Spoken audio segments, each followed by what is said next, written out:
C'est l'histoire d'un petit garçon qui va au cirque.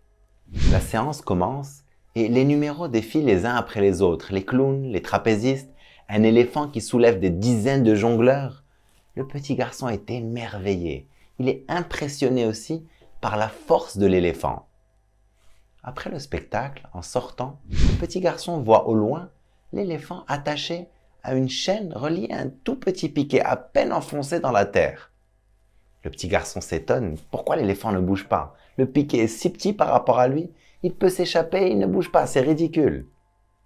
Intrigué, il va voir le directeur du cirque et lui demande pourquoi l'éléphant reste attaché à son petit piquet. C'est parce qu'il est dressé, répond le directeur. Je ne comprends pas, dit le petit garçon. S'il est dressé, pourquoi vous l'enchaînez? Le directeur répond. En fait, quand l'éléphant était un bébé éléphanto, il était attaché avec cette même chaîne. Mais le piquet était alors beaucoup plus gros. Et pendant des jours, des mois, il s'est efforcé à le déraciner. Il tirait sur sa jambe encore et encore, mais rien ne bougeait. Il ne réussissait pas à se libérer. Épuisé, un jour il s'est résigné, il a abandonné. Il a adopté la croyance qu'il ne peut pas arracher le piquet. Même si aujourd'hui il est devenu plus gros et plus fort, il n'essaie même plus. Sans le savoir, on est tous un peu cet éléphant dans un aspect de notre vie. Ah, je ne sais pas chanter. Tu t'es fait cette opinion quand tu avais 6 ans et encore aujourd'hui tu dis je ne sais pas chanter. Ou j'ai déjà essayé, je sais que je ne vais pas y arriver. Ou je ne suis pas bon pour le dessin. Ou je ne suis pas bon avec la technologie. En fait, à chaque fois que tu attaches ton identité à ce que tu fais, tu condamnes un innocent. Je m'explique.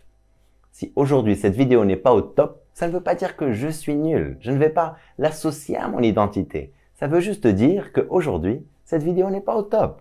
Et demain, j'ai une nouvelle opportunité pour en faire une meilleure et devenir meilleur. Tu me suis?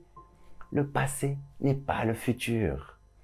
Malheureusement, beaucoup de gens vivent avec l'idée qu'ils ne peuvent pas faire des tas de choses pour la simple raison qu'une fois, il y a bien longtemps, quand ils étaient plus jeunes, ils ont essayé, ils n'ont pas réussi.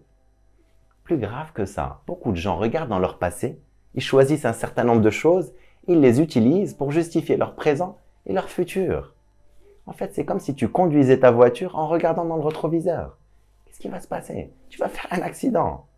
Non, en fait, si ça ne va pas comme je veux dans ma vie aujourd'hui, c'est à cause de mes parents qui ont divorcé. Ou c'est à cause de mes parents qui étaient trop stricts. Ou c'est parce que je viens d'une famille pauvre. Ou c'est parce que quand j'étais jeune, je n'avais pas beaucoup d'amis. Et je ne dis pas que ce que tu dis n'est pas vrai. Peut-être tu viens d'une famille humble. Peut-être tes parents étaient divorcés. Mais ce n'est pas ce qui t'empêche d'être qui tu veux devenir aujourd'hui. Si tu es sincère avec toi-même, tu sais que ce ne sont que des excuses. Le pire, c'est qu'à faire semblant, tu vas finir par y croire et tu es en train de passer à côté de ta vie.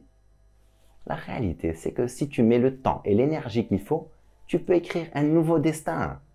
Le passé n'est pas le futur. Qui tu es aujourd'hui n'a pas besoin de limiter qui tu seras demain. Je t'encourage à vivre une vie extraordinaire. Vive la hayat!